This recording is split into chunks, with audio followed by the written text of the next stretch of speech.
I'm Kylie Tillema, Deputy Fire Marshal, and this is the Report on Conditions. On today's Report on Conditions, we take you to a traffic collision with Extrication in Lakeland Village, and Christopher Krowel stops by to teach us about Defensible Space Inspections.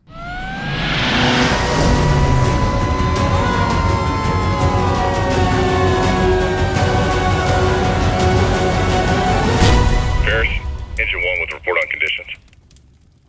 Hello, and thank you for joining us on today's episode of Report on Conditions. I'm Alex Izaguirre. Let's get started with DSIs, otherwise known as Defensible Space Inspections. Hi, my name is Christopher Krowel. I'm a Defensible Space Inspector for CAL FIRE, Riverside County Fire.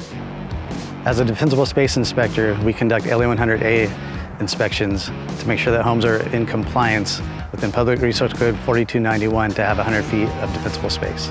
So defensible space is the process of homeowners creating a buffer zone or fire break on their own property to prevent a wildfire from encroaching on a structure which will potentially burn the structure down. Once you have acquired the defensible space, it gives the firefighters time to bring in their equipment, and then they can do structure protection safely. It also gives the homeowner the ability to survive and withstand the threat of a wildfire.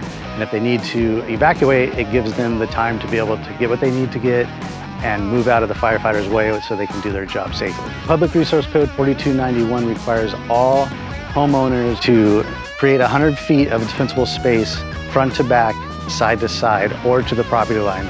CAL FIRE has come up with 3 different fire zones within this 100 feet of defensible space. Zone 0 being the ember resistant zone. They want to see hardscape like gravel, pavers, concrete, non-combustible materials within that first 5 feet. They want homeowners to remove all combustible material, vegetation, firewood, anything else that can catch fire close to the structure. Then we'll get into Zone 1, which is the lean, clean, and green zone, which will require all dead plants, grass, weeds, and dead vegetation to be removed.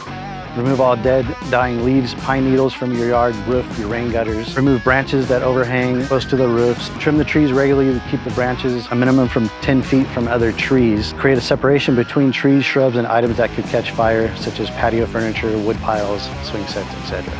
Then you're gonna roll into Zone 2, which is gonna be 30 feet to 100 feet, which is the reduced fuel zone.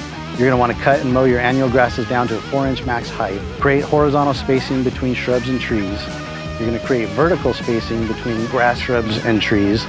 You're going to remove fallen leaves, needles, twigs, barks, cones, and small branches. This will increase the chance of your home surviving a wildfire. If the homeowners provide the defense, the fire department provides the offense. Together we can get wildfires under control fast and safely.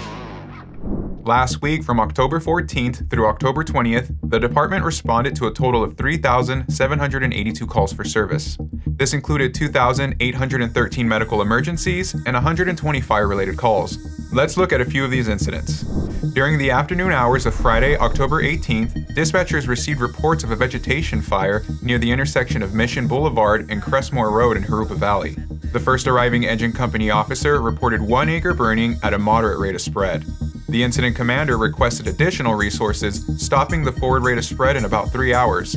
By 2 p.m. the following day, the fire was declared fully contained to 17 acres. On Saturday, October 19th, firefighters were called to multiple reports of a vegetation fire near the intersection of Aloha Road and San Jacinto Avenue in Good Hope. The first arriving chief officer confirmed half an acre of light, flashy fuels burning, with a potential for 20 to 30 acres. The Riverside Sheriff's Office was called to assist with traffic control while firefighters worked to extinguish the flames. Resources remained on scene for about 1 hour performing mop-up. Just after 6:30 p.m. on Saturday, October 19th, firefighters responded to a traffic collision near the intersection of Grand Avenue and Garner Road in Lakeland Village. The first arriving resource confirmed multiple vehicles involved with major damage. In addition, 1 patient was trapped inside a burning vehicle that required extrication. In total, 2 patients were transported to local area hospitals with varying degrees of injury. Halloween is coming quick, so it's time to go over a few Halloween safety tips with Captain Cal. Trick-or-treating is fun, but it's important to stay clearly visible, especially at night. Use glow sticks, reflective tape, or LED lights so you're easily spotted. Always stick to sidewalks and avoid walking on roads whenever possible. Use designated crosswalks and always look both ways before crossing the street. Travel in groups, and always have a responsible adult present to chaperone. Inspect all candy and other treats before eating. Only consume items that are sealed properly and come from a trusted source. Keep these safety tips in mind so everyone has a fun Halloween. From CAL FIRE Riverside County Fire Department, stay safe this spooky season. That's all for this week's Report on Conditions. Follow your firefighters in action on our social media at CAL FIRE RRU and stay up to date on incidents happening countywide. If you caught any great footage of our firefighters at work or out in the community, send them to us at rrupio@fire.ca.gov. On behalf of your Public Affairs and Community Education Bureau, I'm Alex Izaguirre. Thanks for watching.